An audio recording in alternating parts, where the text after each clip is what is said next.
A date which will live in infamy. In the councils of government, we must guard against the acquisition of unwarranted influence, whether sought or unsought, by the military-industrial complex. We'll light our country and all who serve it, and the glow from that fire can truly light the world. Mr. Gorbachev, tear down this wall. Read my lips. No new access.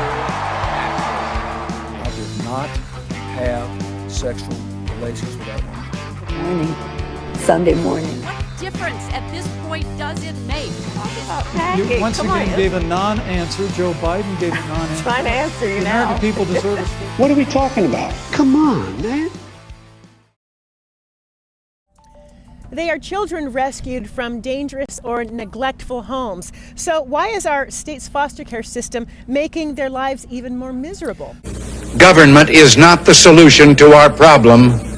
Government is the problem. King 5 investigation uncovers orders from senior administrators forcing kids to sleep in office buildings, even cars, and there's also pushback from some social workers. And as the King 5 investigators found, it is happening after hours in a foster care system that's ill-equipped for its 24-hour-a-day mission. Here's King 5's Chris Ingalls.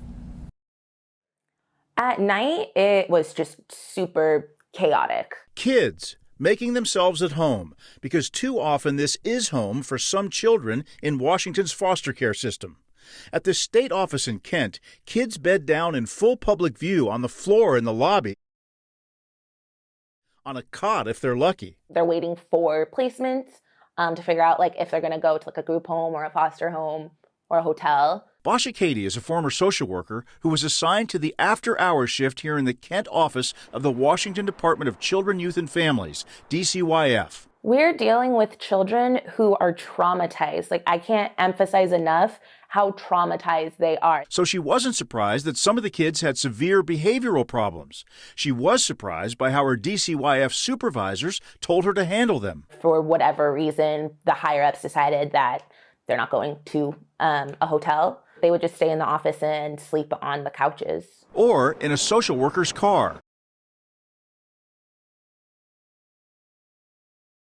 Basha says she was ordered to stay with children in the car, usually when they refused to accept a placement when they arrived at a foster home or group home. Was the car stay ever used as a punishment? Sometimes I felt like it was. If a kid was refusing to go into a placement, they would be like, okay, we'll just stay in the car until they are gonna go in. Wouldn't want to go there, why? Sometimes it felt like little jail cells almost, where you would have to go in, you'd have to give them all of your things. When kids don't comply, Basha said supervisors told her in so many words to make them miserable during a car stay. For instance, on a winter's night. So turn off the heat or blow really cold air, put the windows down, things like that to make it uncomfortable so that they don't stay in the car all night. And say, this is your only option. We're going to make it uncomfortable for you so that you agree to this placement. And part of that was not equipping the cars with blankets and pillows. Former King County social workers Jocelyn Edinger and Basha Katie are two of the 25 current or former DCYF social workers and staff the King 5 investigators interviewed for this story. Most of them, 22, have serious concerns with DCYF's tactics, particularly during the after-hours shifts. Some kids literally don't have a bed and they're sleeping in a car. That's what the state told me to do. We have different programs that do different things. The orders are coming from senior administrators like Tabitha Pomeroy,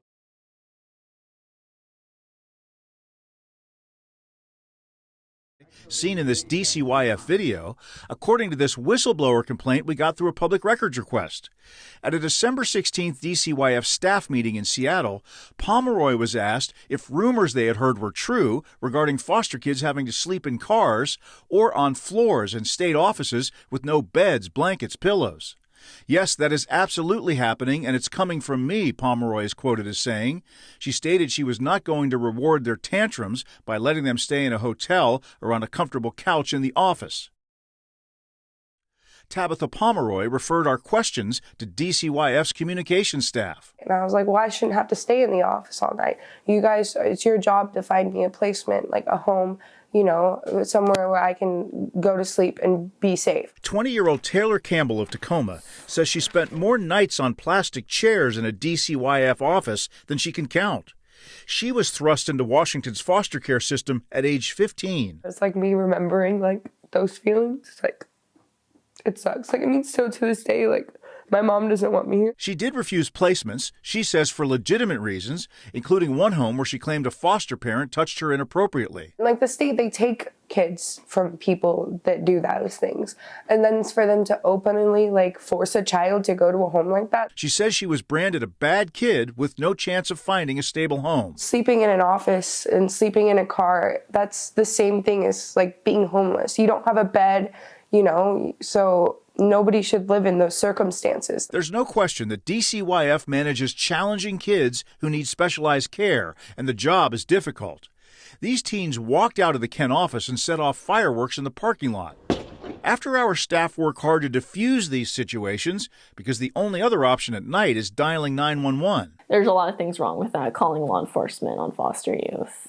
That's not how things should be. But it happens a lot. Here at the Bellevue office, records show DCYF called police 288 times in 2 years, mostly missing persons reports on foster kids who ran away from the office. I'm calling to file a runaway report on our youth, and I'm a social worker. The police report from this call in February says a juvenile runaway was upset about not being able to stay at the hotel due to his behavioral issues. We got to get ahead of this problem. DCYF Secretary Ross Hunter declined to speak with us on camera for this story.